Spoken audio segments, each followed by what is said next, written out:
सो बेटा हमारी नेक्स्ट जो है टॉपिक है that is properties of the colloidal solutions. तो यहाँ पे हमारे पास प्रॉपर्टीज़ जो हम पढ़ेंगे वो सबसे पहली है दैट इज़ कॉलिगेटिव प्रॉपर्टीज़। तो अगर आपको याद हो कॉलिगेटिव प्रॉपर्टीज़ जो हैं वो आपने पीछे कहाँ पढ़ी थी, सॉल्यूशंस के लिए।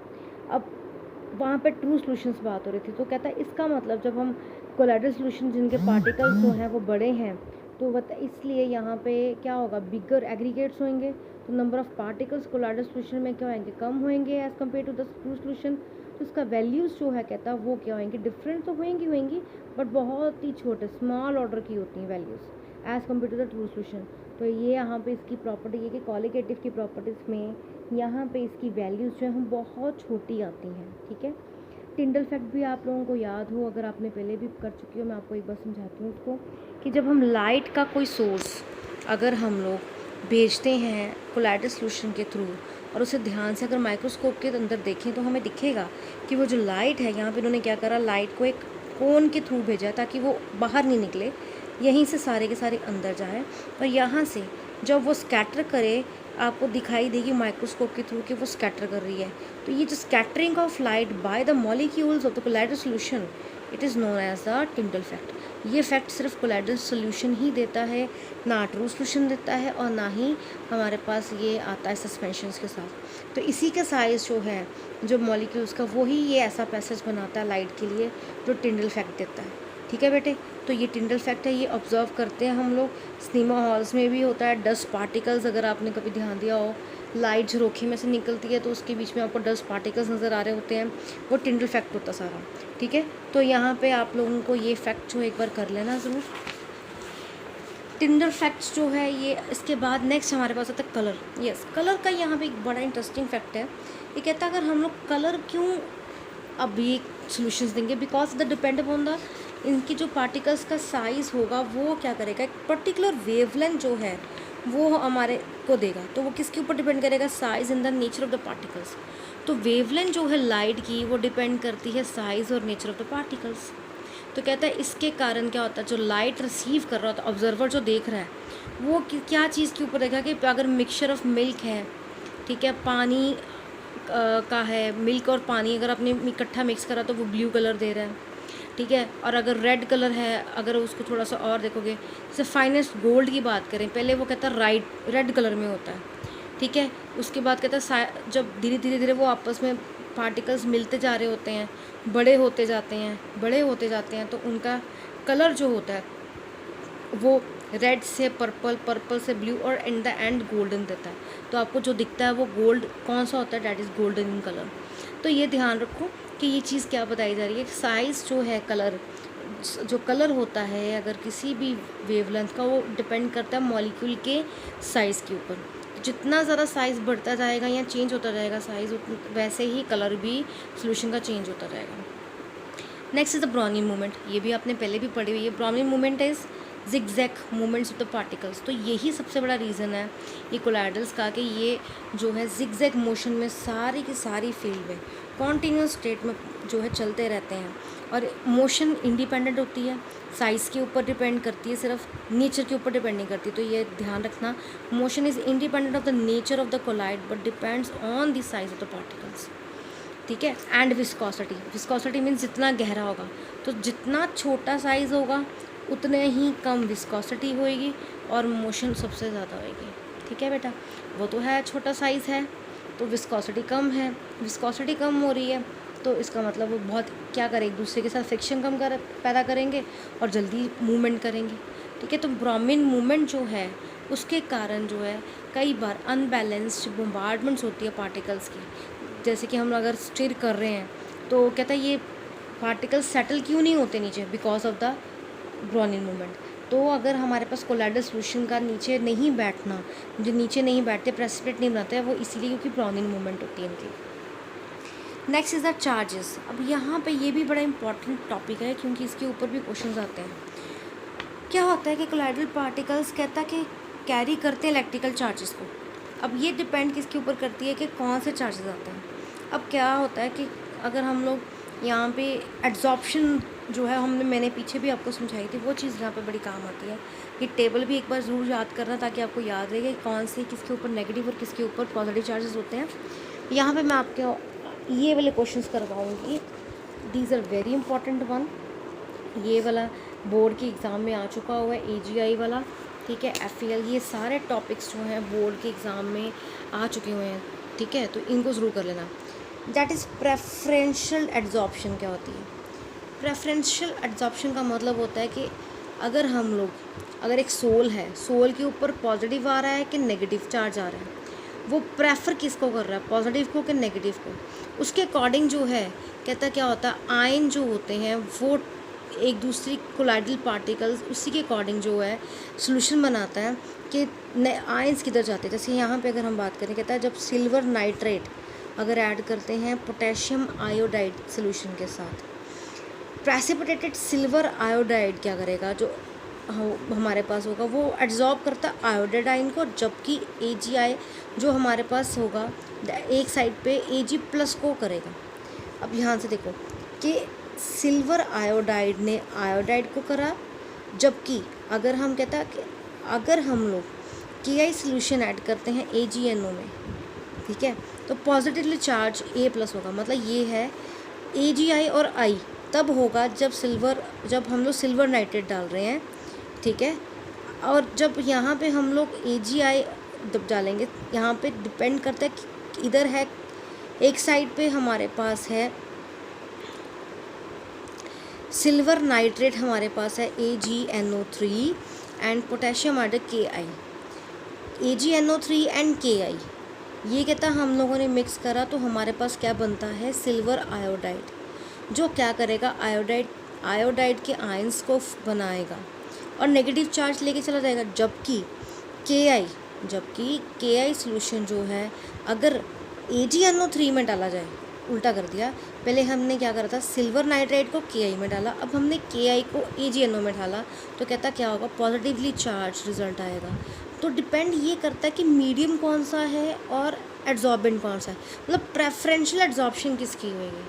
अगर मीडियम आपका एक बार ये ले लिया, एक बार आपने सिल्वर नाइट्रेट AgNO3 लिया, एक बार ये ले लिया, तो डिफरेंस क्रिएट हो जाएगा। डिपेंड ये करेगा मीडियम कौन सा आता है। अगर मीडियम आपका एक बार ये था तो फिर डेफिनेटली Ag+ ऊपर आ जाएगा, एक बार मीडियम आपका Ki है तो फिर डेफिनेटली I आ जाएगा। तो ये आपने ध्यान रखना है कि आपके पास मीडियम कौन सा है और आपके पास फेस कौन सा है, उसके अकॉर्डिंगली वो आयंस जो है प्रेफरेंस करेंगे, एड्जॉर्प्शन कौन से आयंस की ज़्यादा होएगी, कौन से आयंस की कम होएगी, उसके अकॉर्डिंग उनके ऊपर चार्जेस आ जाएंगे। इसी तरह से आगे है कि FeCl3 अगर हम डालते हैं is added to the excess of hot water, गर्म पानी में FeCl3 डालेंगे तो क्या होगा, वहाँ पे Fe3+ जो है ये जो है यहाँ पे इसकी एब्जॉर्प्शन होएगी, ठीक है। जबकि अगर हम लोग व्हेन फ्लोरिक क्लोरिक is added to the NaOH, अगर हम NaOH में डालते हैं तो वहाँ पे OH की जो है वहाँ पे उसकी एब्जॉर्प्शन हो जाएगी। तो डिपेंड करता है कि हमने क्या चीज़ किस में डाली है, मीडियम कौन सा था, उसके अकॉर्डिंग जो आप फेस डाल रहे हो उसकी एब्जॉर्प्शन किस चीज़ की होएगी, ठीक है बेटे। तो ये एक बार इसको एक पढ़ लेना। और यही रीज़न है, ये जो पोटेंशियल डिफरेंस जो लेयर्स का, जो डबल लेयर्स होती हैं, एक होती है फिक्स, देखो आप एक चीज़ नीचे पड़ी हुई ऑलरेडी जिसको हम कहेंगे फिक्स लेयर है, एक आप ऊपर से डालोगे जो हम कहते हैं कि ये वो लेयर है जो डिफ्यूज़ लेयर है जो चलती रहेगी। तो कहता है जब ऐसी लेयर्स दो बन जाती हैं जो एक पोटेंशियल डिफरेंस बन जाएगा एक फिक्स लेयर और डिफ्यूज़ लेयर के बीच में, और दोनों में ऑपोजिट चार्ज रहेंगे, उनको कहते हैं इलेक्ट्रोकाइनेटिक पोटेंशियल और द जीटा पोटेंशियल। तो फर्स्ट लेयर और सेकेंड लेयर डिपेंड करेगी कौन सी आपने पहले डाली थी, कौन सी बाद में डाली थी, उसके अकॉर्डिंगली आपने कौन सा चार्जेस ऊपर आए हैं, उसके अकॉर्डिंग ये जीटा पोटेंशियल बन जाता है। और जो दो लेयर्स हैं इसको हम क्या कहते हैं, हेल्महोल्ट्ज़ इलेक्ट्रिक डबल लेयर। और जो दो लेयर्स जो बन जाती है ऑपोजिट चार्जेस के कारण उसको हम कहते हैं हेल्महोल्ट्ज़ इलेक्ट्रिक डबल लेयर। अब कहता है अगर presence of equal and similar charges in the colloidal particles, इसी के कारण, ये भी बड़ा इंपॉर्टेंट है, बोर्ड में आया हुआ बेटा, presence of equal and similar charges, कि अगर दोनों इक्वल चार्जेस और सिमिलर चार्जेस होते हैं वो क्या करते हैं, स्टेबिलिटी प्रोवाइड करते हैं। बिकॉज क्योंकि रिपल्सिव फोर्सेस जो होती है चार्ज पार्टिकल्स की, अगर सेम चार्जेस अगर होंगे तो वो क्या करेंगे, एक दूसरे को क्या करेंगे, स्टेबिलिटी प्रोवाइड करेंगे। इसी के लिए हमारे पास क्या होता है, यहाँ पे ये पोटेंशियल्स जो है इसी डबल लेयर्स होने के कारण ये एक दूसरे को स्टेबिलिटी भी प्रोवाइड करते हैं, ठीक है बेटा। नेक्स्ट हमारे पास है दैट इज़ द नेक्स्ट जो प्रॉपर्टी इलेक्ट्रोफोरेसिस। ये existence of charge on colloidal particles, कि जब हम लोगों को पता होता है कि कंफर्म करते हैं, इलेक्ट्रोफोरेसिस एक एक्सपेरिमेंट है जिसके थ्रू हम लोग क्या करते हैं, ये पता करते हैं कि चार्जेस अगर पार्टिकल्स के ऊपर है कि नहीं है, ठीक है, ये ढूंढते हैं। When electric potential is applied across, जब हम इलेक्ट्रिक पोटेंशियल अप्लाई करते हैं टू प्लैटिनम इलेक्ट्रोड्स जो हमने डिप करी हुई हैं कोलाइडल सोल्यूशन में, 2 प्लैटिनम इलेक्ट्रोड्स लो, उन्हें कोलाइडल सोल्यूशन में डालो, ठीक है। उसके बाद जो पार्टिकल्स देखो मूव कर रहे हैं दोनों इलेक्ट्रोड्स के ऊपर, ठीक है, मूवमेंट जो होएगी वो एक इलेक्ट्रिक चार्ज के अकॉर्डिंग जब मूवमेंट होती है कोलाइडल पार्टिकल्स की, उसको कहते हैं इलेक्ट्रोफोरेसिस। डेफिनेटली आपको इतना पता, पॉजिटिव चार्ज कहाँ जाएगा कैथोड पे, नेगेटिव चार्ज कहाँ जाएगा एनोड पे। ये देखो यहाँ पे आपको दिख रहा है, ठीक है। तो ये इलेक्ट्रोफोरेसिस हो रही है, यहाँ पे कैथोड एनोड है। पहले यहाँ पे बताया गया है कि मीडियम जो आपने डाला है वो क्या करेगा, मूव करेगा, और जो नेगेटिव चार्जेस और पॉजिटिव चार्जेस हैं वो यहाँ पे क्या कर रहे हैं, डेफिनेटली वो मूव करेंगे और उसके अकॉर्डिंग जो पार्टिकल सेपरेट हो जाएंगे।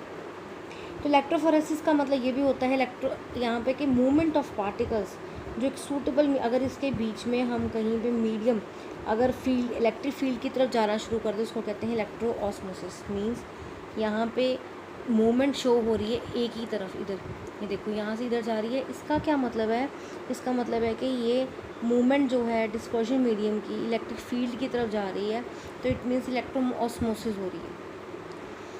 Next one is the coagulation. Coagulate means कि हम जब लोग स्टेबिलिटी, ये ऐसे सोल्स को देते हैं, लायोफोबिक सोल्स जो होते हैं, due to the presence of, कहता है स्टेबिलिटी उनके ऊपर क्यों होती है, क्योंकि उनके ऊपर क्या होता है, चार्जेस प्रेजेंट होते हैं। अगर चार्ज रिमूव कर दोगे तो क्या होगा, पार्टिकल्स काफ़ी पास आ जाएंगे और क्या कर देंगे, कोएगुलेट कर देंगे और क्या बन जाएंगे, वो सस्पेंशंस बन जाएंगे। तो अगर आपको जो कोलाइडल सोल्यूशन है उसको जो है ख़त्म करके आपको सस्पेंशंस बनाना है, तो आप क्या करो, उनके ऊपर चार्जेस रिमूव कर दो, वो आपस में इकट्ठे हो जाते हैं, साइज़ जो बड़ा हो जाएगा और वो नीचे बैठ जाएंगे, कोएगुलेट कर जाएंगे। तो settling of the the process in which the settling of colloidal particles is called the coagulation of the precipitation.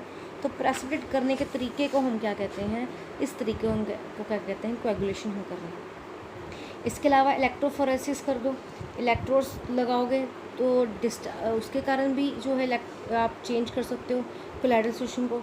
इसके अलावा अगर आप 2 ऑपोजिट जो चार्जेस होंगे उनको आप एक सेम प्रोपोर्शन में, इक्वल प्रोपोर्शंस में इकट्ठा कर दो, वो न्यूट्रलाइज़ कर देंगे, न्यूट्रलाइज़ करके वो क्या करेंगे, कोएगुलेशन कर देंगे। बॉयल कर दो, बॉयल करने से क्या होता है, एब्जॉर्ब लेयर होती है वो डिस्टर्ब हो जाएगी क्योंकि मोशन में आ जाएंगे, मोशन में आने से क्या होगा, जो पार्टिकल्स हैं आपस में प्रेसिपिटेट करना शुरू कर देंगे। या फिर डायलिसिस बहुत लंबे तरीके से कर लो, उससे भी यही हो जाएगा। या फिर आप क्या करो, इलेक्ट्रोलाइट बहुत ज़्यादा डाल दो, ये भी एक पॉइंट अच्छे से करना। अगर आप इलेक्ट्रोलाइट को ज़्यादा डाल दोगे तब भी यही होता है, क्योंकि अगर हमें इलेक्ट्रोलाइट थोड़ा सा डालें तो वो कोलाइडल सोल्यूशन को स्टेबिलिटी देता है, पर अगर आप इलेक्ट्रोलाइट की अमाउंट बढ़ा दोगे तो उसकी स्टेबिलिटी नहीं देगा, वो उसको न्यूट्रलाइज कर देगा और कोएगुलेशन कर देगा। सो यहाँ पे ये भी नोट करो, ये भी इम्पॉर्टेंट है। It is set to be the Hardy Schulze rule. ये क्या कहता है, कहता है कि जितना greater the valence of the flocculating ion added, कि जो आयन हम ऐड कर रहे हैं उसके ऊपर वैलेंस चार्ज जो है वो जितना ज़्यादा होगा उतनी उसकी पावर होएगी प्रेसिपिटेट करने की। तो ये ऑर्डर है यहाँ पे दिया हुआ दोनों का। Al3+ जल्दी कोएगुलेट करेगा, B2+ के से कम, इससे भी कम। तो सबसे ज़्यादा ये कोएगुलेशन में हेल्प करेगा, इसी तरह से सबसे ज़्यादा ये कोएगुलेशन में हेल्प करेगा। और ये एग्ज़ाम्स में आया भी हुआ है कि ये वाला ज़्यादा हेल्प करेगा। इनमें से आपको पूछा जा सकता है कि कौन सा आयन कोएगुलेशन जल्दी करेगा, तो MCQs की फॉर्म में आ सकता है, ठीक है बेटे। तो कंसंट्रेशन के ऊपर डिपेंड करता है, इलेक्ट्रोलाइट की भी, आयंस के ऊपर भी, उसके अकॉर्डिंग कोएगुलेशन भी जो हो जाती है, ठीक है बेटा। तो यहाँ पे minimum concentration electrolyte in the millimoles per litre required to cause precipitation to sol in 2 hours is coagulating value. तो ये भी आप कर लेना। कोएगुलेटिंग वैल्यू क्या होती है कि एक मिनिमम कंसंट्रेशन चाहिए जिसके कारण आप एक कोलाइडल सोल्यूशन को कोएगुलेशन में कन्वर्ट कर सकते हो, उसको हम कहते हैं कोएगुलेटिंग वैल्यू कहते हैं। तो जितनी छोटी क्वांटिटी होगी उतनी ही जल्दी उसकी क्या होएगी, higher will be the coagulating power of an ion, ठीक है। सो यहाँ तक बेटा आप लोग यहाँ पे कवर होता है आपका सिलेबस। इसके आगे है यहाँ पे दिया हुआ है डेट इज़ इमल्शंस वगैरह वो नहीं करना हमने, ये टॉपिक हमारे इस बार नहीं है। यहाँ तक आपका कवर हो रहा है, ठीक है, 142 तक। तो यहाँ पे we are done with our syllabus. अब इसे अच्छे से देखें, पढ़ें, और फिर आपको कोई प्रॉब्लम होती है तो कल हम लोग डिस्कस करेंगे, ठीक है बेटा। कल की मीटिंग का जो हमारा जो टाइम होगा, जो मीटिंग का, वो मैं आपको कल बता दूंगी। और पेपर के टाइमिंग्स भी बेटा मैं कल ही आपको बताऊंगी, क्योंकि कल हमारी मीटिंग है, मैं आपको उसके अकॉर्डिंग बताऊंगी, ठीक है बेटे।